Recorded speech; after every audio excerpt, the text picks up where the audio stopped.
বিশ্ব, ভারতীয় cricket board, ICC, ব্রডকাস্টাররা যারা আপকামিং টি-20 ওয়ার্ল্ড কাপকে কেন্দ্র করে কিছুটা স্বস্তির নিঃশ্বাস ফেলেছিল যে বাংলাদেশ খেলবে না ভারতের মাটিতে গিয়ে, সেখানটা একটা রিপ্লেসমেন্ট এসেছে এবং সেই রিপ্লেসমেন্ট স্কটল্যান্ড। সো কিছুটা হলেও বাংলাদেশি দর্শকরা খেলা বিমুখ হলেও, বাংলাদেশের ম্যাচেসগুলো থেকে রেভিনিউ কমে এলেও রিকভারি কিছুটা হলেও হবে। কিন্তু যেই রিকভারি কোনোভাবেই হবে না, কোনো দলকে দিয়েই হবে না, কোনো যুক্তি তর্ক বিনিয়োগে, এটা আসলে ব্রডকাস্টারদের ক্ষতি, আইসিসির রেপুটেশন, টিম ইন্ডিয়ার, মানে থাকে না যে যদি ওই ভারত পাকিস্তানের যুদ্ধ না থাকতো তাহলে হচ্ছে বলিউডের মুভি হইতো না, এরকম একটা আলোচনা রয়েছে। সো ওয়ার্ল্ড কাপে কিংবা এশিয়া কাপে এরকম যে মেগা ইভেন্ট গুলো হয় মহাদেশীয় বা বৈশ্বিক, সেখানটায় ভারত পাকিস্তানের ম্যাচ যদি না থাকে ব্রডকাস্টারদের ওই মুনাফাটা কোনোভাবেই কাভার আপ হয় না। সেই ঘটনাই ঘটতে যাচ্ছে।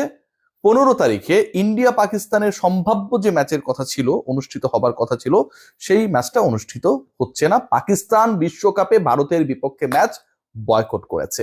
একটু আপনাদেরকে জানিয়ে দিতে চাই, কুল অ্যান্টিপারস্পিরেন্ট ডিওডোরেন্ট স্টিক আপনার ঘামকে কন্ট্রোল করবে, 24 আওয়ার্স পর্যন্ত আন্ডার আর্ম ঘাম মুক্ত রাখবে এবং কাপড়ে কোনো দাগ হতে দেবে না। যদিও বিশ্বকাপের গায়ে মোটামুটি দাগটা পড়েই গেছে, পাকিস্তানের এই ভারতের বিপক্ষে ম্যাচ বয়কটের মাধ্যমে আরো কয়েকটা ঘটনা দারুণভাবে সামনে এসেছে। প্রথম কথা যেটা, ব্রডকাস্টারদের ক্ষতি। এই ইন্ডিয়া পাকিস্তান ম্যাচ যেভাবেই হোক অনুষ্ঠিত হতে হবে, যতবার পসিবল সেটা করাতে হবে। আইসিসির টার্গেটই থাকে, সেটা যেই ফরম্যাটেরই বৈশ্বিক ইভেন্ট হোক না কেন সেটাই।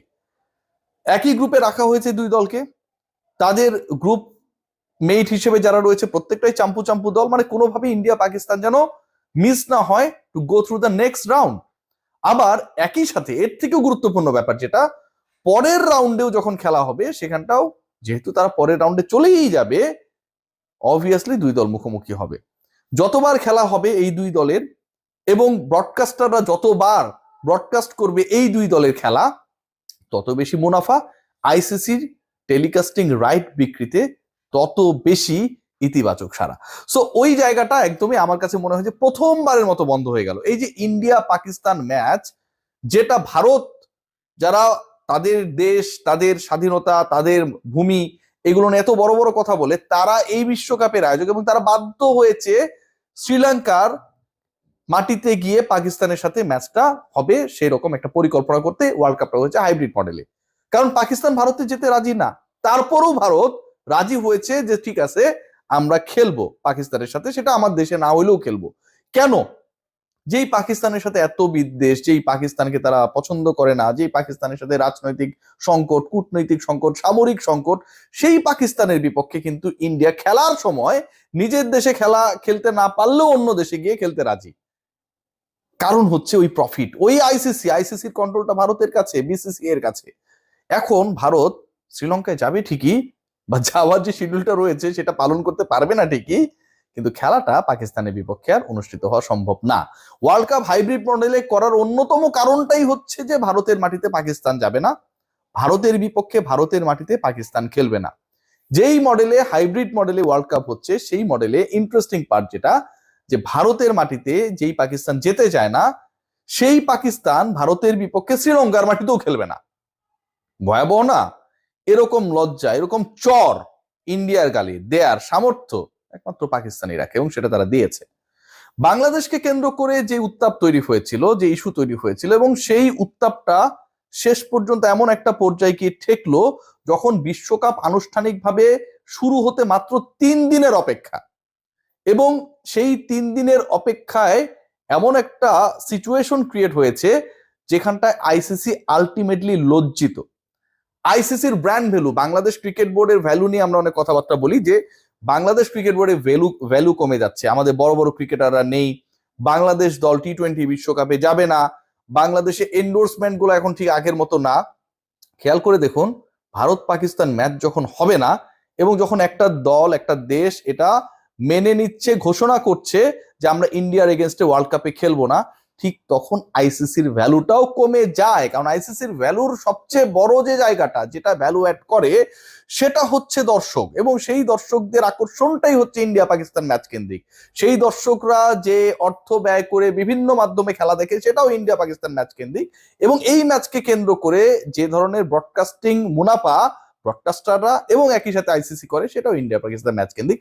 সো এটা কোনোভাবেই আর হচ্ছে না, সেকেন্ড রাউন্ডেও হয়তো হবে না। এখন যখন এটা হবে না, তখন এই বিশ্বকাপ থেকে আইসিসির ক্ষতি অপরিসীম। পাকিস্তানকে ডেফিনেটলি আইসিসি জরিমানা করবে, শাস্তি দেবে, অনেক কিছুই করার চেষ্টা করবে। এবং ইন্টারেস্টিংলি বাংলাদেশের উপর আইসিসির যে ক্ষিপ্ত অবস্থা সেটা একটু হলেও নতুন ভাবে ডাইভার্টেড হয়ে গেল from now.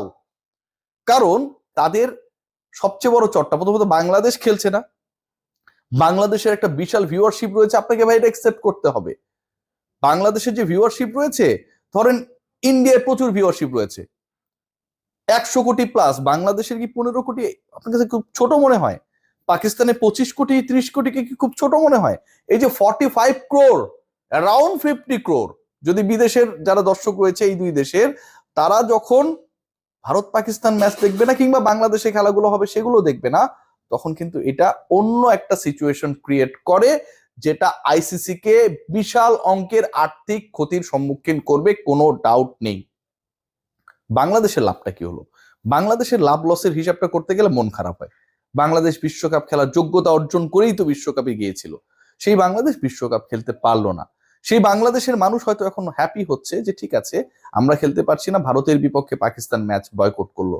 But end of the day বাংলাদেশকে কেন্দ্র করে যে ঘটনা প্রবাহ ঘটেছে সেটার রেস কত দূর গেছে একটু ভেবে দেখুন।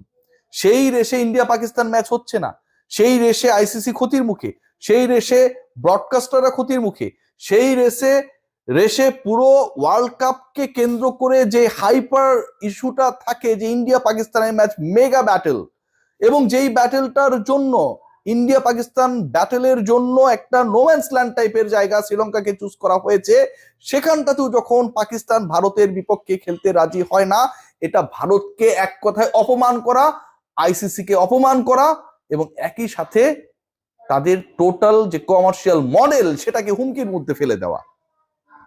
এটার কোনো উত্তর নেই, এটার কোনো সমাধান নেই। বাংলাদেশকে সরিয়ে আপনি স্কটল্যান্ডকে ঢুকিয়েছেন, আপনি এখন কি করবেন? ওই যে 15 তারিখের ডেডলাইন, সেই ডেডলাইনে ওই পার্টিকুলার মাঠে ওই ফিল্ডে খেয়াল করে দেখবেন সবকিছুই রেডি থাকবে, কিন্তু পাকিস্তান সেখানটায় নাই। শ্রীলঙ্কায় অবস্থান করেও পাকিস্তান পার্টিকুলার ম্যাচটাতে ভারতের বিপক্ষে খেলার জন্য ওই মাঠে যাবে না, তারা তো শ্রীলঙ্কাতেই ম্যাচগুলো খেলবে, শ্রীলঙ্কাতেই অবস্থান করবে, কিন্তু শ্রীলঙ্কাতে অবস্থানকারী পাকিস্তান দল ভারতের বিপক্ষে খেলার জন্য পার্টিকুলার ওই মাঠে যাবে না, খেলতে যাবে না। এর থেকে বড় চর থাপ্পড় দাদা ভারতীয়দের গালে আসলে কেউ কি দিতে পেরেছিল? আমার কাছে মনে হয় সাম্প্রতিক সময় পারে নাই, গাটসি ডিসিশন।